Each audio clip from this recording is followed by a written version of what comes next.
Fedor Fomin, Daniel Lokshtanov, Fahad Panalan, Sakit Sahrab, and Mirav Zihaga. Hitting topological minus is FPT. The main result of our work is the following theorem. Topological minor deletion is fixed parameter tractable. In topological minor deletion problem, we are given n vertex graph G, family of graphs F. Every graph in F is on at most H vertices, and we have a parameter integer K, and then the task is to decide whether we can delete at most K vertices from graph G in such a way that the resulting graph contains no graph from F as a topological minor.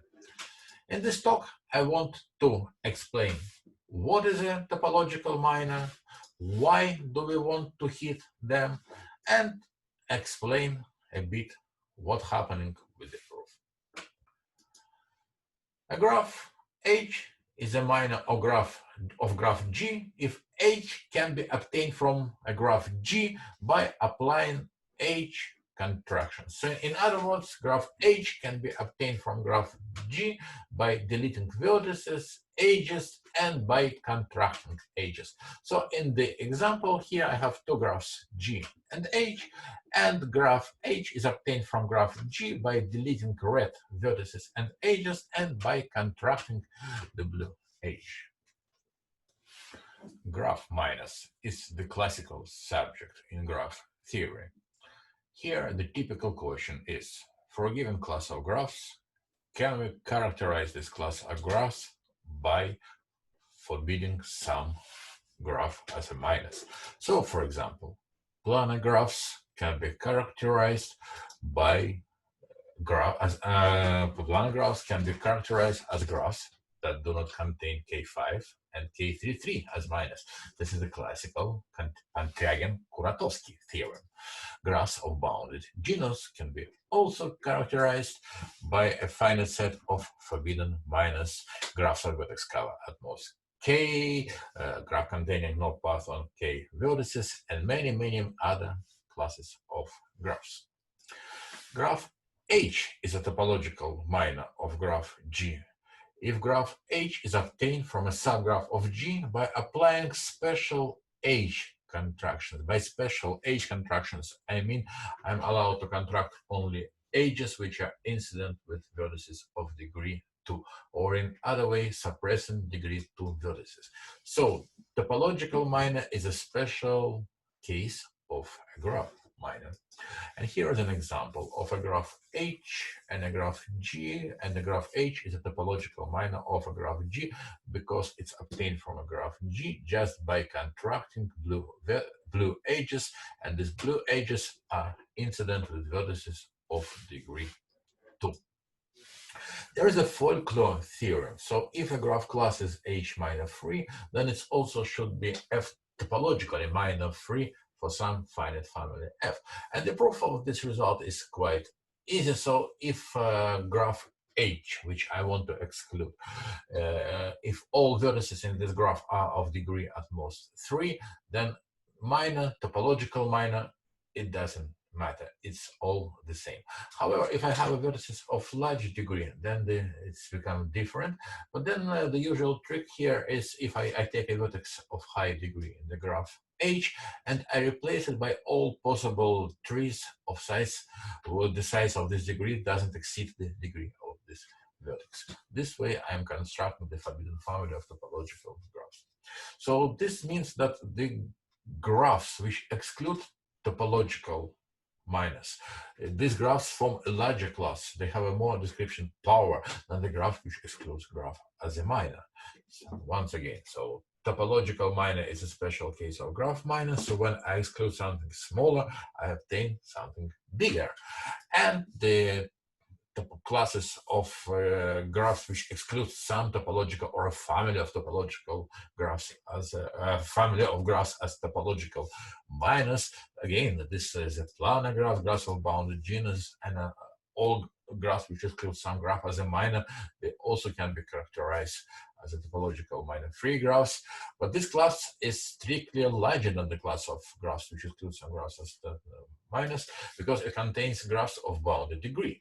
And graphs of bounded degree, they're not minor closed, because contracting an H can increase degrees, vertex degrees in a graph.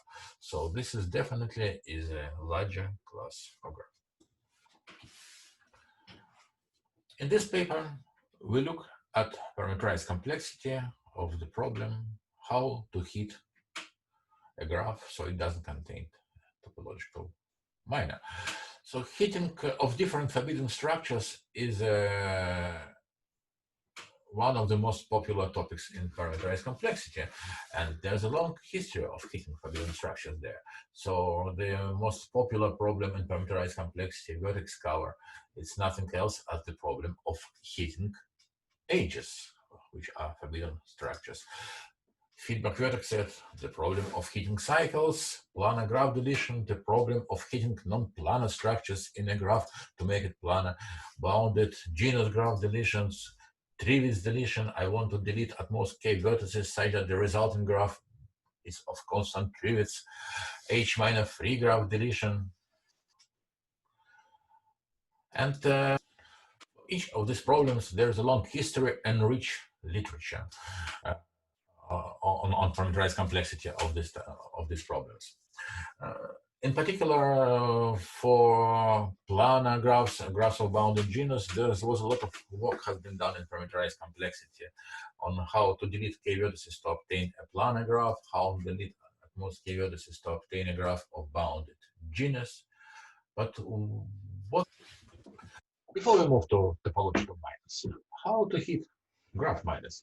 I have graphs G and H, parameter K. Decide whether we can remove at most k vertices from G such that the resulting graph doesn't contain H as a minor. But wait, what about even simpler questions? I have graphs G and H. Can we decide whether G contains H as a minor? Even this question doesn't look like a trivial one. And the answer to this question was given to Robertson and Seymour, who proved that graph minor testing can be done in polynomial time. So what do I mean by that? So there exists a polynomial time algorithm of running time f of h and q, which decides whether n vertex graph G contains h as a minor. But how can we hit a minor? Well, the trivial approach which comes to mind doesn't work. So the trivial approach, I try all possible sets S of size at most k, and for each the set, I remove it from a graph, and then I check if the resulting graph G minus S has H as a minor. This doesn't work because, well, it gives polynomial time algorithm, but this is an XP algorithm parameterized by k. The running time of this algorithm is f of h times n to the k. And the natural question here is whether we can make an algorithm which is FPT parameterized by k and h. So the algorithm whose running time is f of h plus k times n to some constant. And the answer to this question is also yes. And it follows from a very deep result of Robertson and Seymour. This result is the main combinatorial result of the graph minus series of papers of Robertson and Seymour. And the result is that every infinite set of graphs contains two graphs comparable under the minor relation. In other words, give me any infinite sequence of graphs. In this sequence, I know there should be at least two graphs such that one graph is the minor of the other. Equivalently, this says that graphs are well quasi-ordered with respect to the minor relation. So this result gives us immediately algorithm for hitting minus. So why? Because graphs at distance at most k from h minor free graphs. So the graphs which can be made h minor free by removing at most k vertices are minor closed. So this means that this family of graphs can be characterized by a finite set of forbidden minors. The size of this set of forbidden minors is bounded by function of h and k only. This means that I have an algorithm. So when you give me this family, I just go in minors from this family one by one, and for each of this minor, I run the minor test of Robertson-Seymour. So in total, my running time will be f of h plus k times some polynomial of n. Of course, this algorithm is non-constructive, and I have no idea how to construct an algorithm out of these arguments. And it's not only me, nobody knows, just because the Robertson and Seymour theorem is completely non-constructive. But still, this is a good indication which said there exist algorithms. So can we use this similar type of arguments for topological minor containment, for heating topological minors? Well, again, so the first question, the simpler question, if I have two graphs, if one is a topological minor of the other, already this question is quite non-trivial. And actually, the parameterized complexity of this question was open for a long time, and it was resolved in 2011 by Martin Grohe, Daniel Marks, Kenichi Kawarabayashi, and Paul Waller, who proved that topological minor testing is FPT, parameterized by h. So they gave an algorithm of running time f of h n power 1.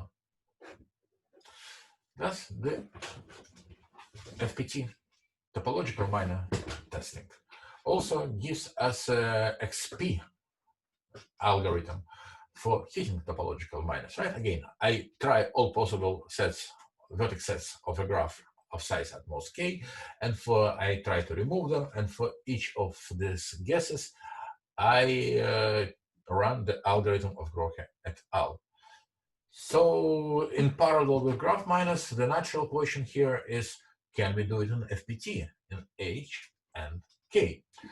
And the first step in this direction was done very recently by Golovach, Stamaulis, and Telikos, who proved that indeed the problem is FPT, but on planar graphs. So what we do in this paper, we extend this result from planar graphs to all graphs. So how to hit topological minors in time, which is FPT in H and in K?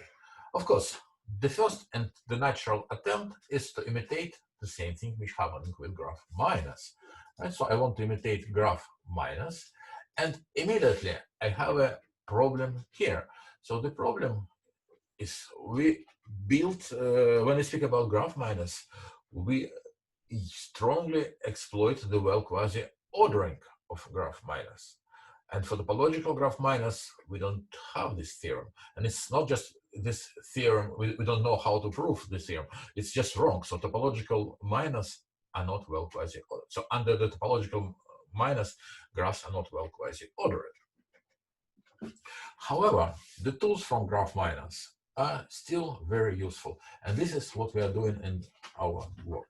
We take the tools of graph minus, you have to creatively adapt them, you have to merge them with the algorithmic ideas which comes from the parameterized complexity, and at the end you'll get an algorithm. So our general approach, so on a very high level, it's based on irrelevant vertex technique. So this is the technique which was introduced by Robertson and Seymour for disjoint path problem. And this is the technique which is on a very general level, it says the following. Take a graph. If the graph is of small trivets, we can do dynamic programming, or we can apply Courcelle theorem. So this is an easy case. Or if trivets of the graph is large, then it's possible to show that the graph contains an irrelevant vertex. Irrelevant vertex means that if I remove this vertex from a graph, this doesn't change anything.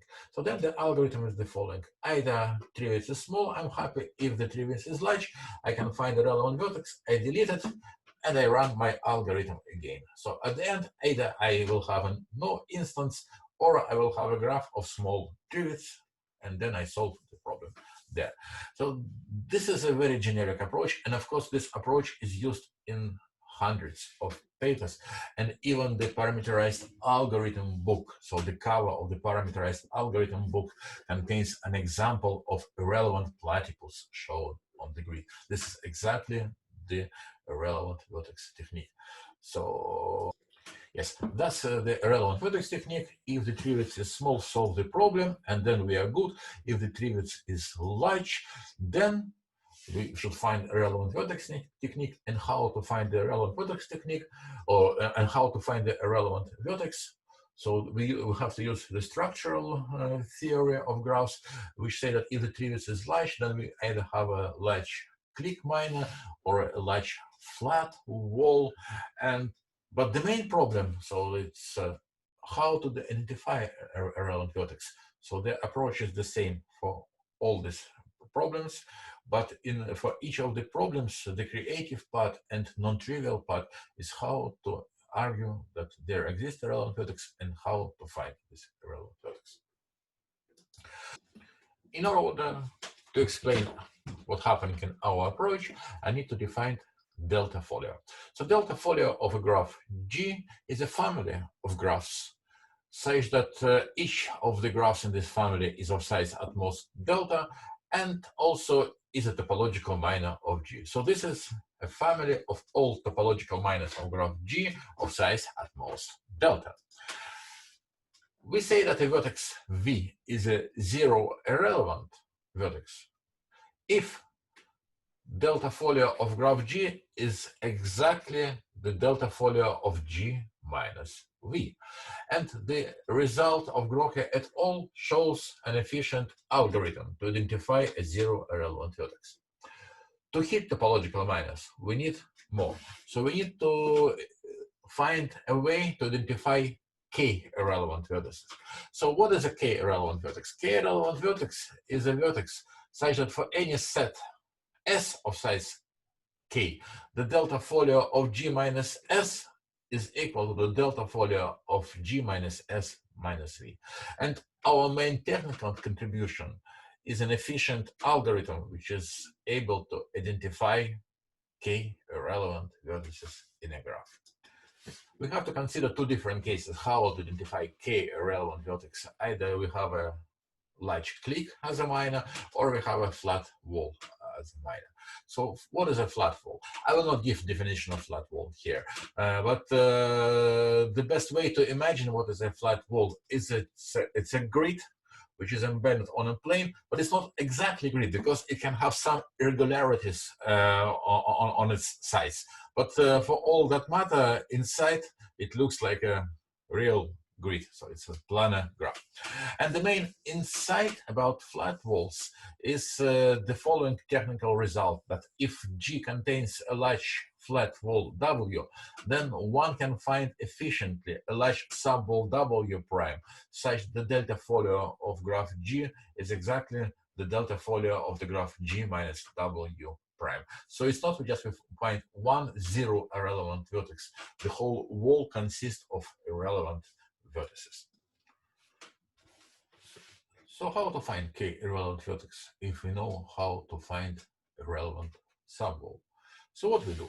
We build recursively k plus 1 walls. So we take, so if we have a graph of large trivets and we know that this graph should contain a large flat wall, then in this large flat wall, we know by our theorem that it should contain irrelevant subwall. This irrelevant subwall is also large, so in this irrelevant subwall we can find another subwall which is irrelevant to this wall. So at the end we have a set of k plus 1 walls. Each wall is embedded in the other, right? And one of the next and every next wall is irrelevant to the previous wall. So this is a sequence of walls which looks like that. And then our claim is that actually every vertex in the last wall WK is k irrelevant. Why? Take a set S of size k. What we know? We know that because there are k plus 1 walls, at least for one of the walls, say wall wi, so the difference of wi and the next wall wi plus 1, so this annulus, it doesn't contain any vertex from S. Okay, so then we can say that there are outside vertices of S and there are inside vertices of S. Okay, so then the claim is that the delta folio of G minus S out is equal to the delta folio of G minus S out minus W I plus 1. Why? Well, S out, it doesn't intersect Wi, and it also doesn't intersect Wi plus 1, right? So, and because the wall W1, Wi plus 1 is irrelevant for the wall Wi, and the set S out doesn't overlap them, so it means that the delta folios of these two graphs are the same. Well, on the other hand, the delta folio of G minus S is contained in the delta folio of GS minus S out because S is the superset of S out.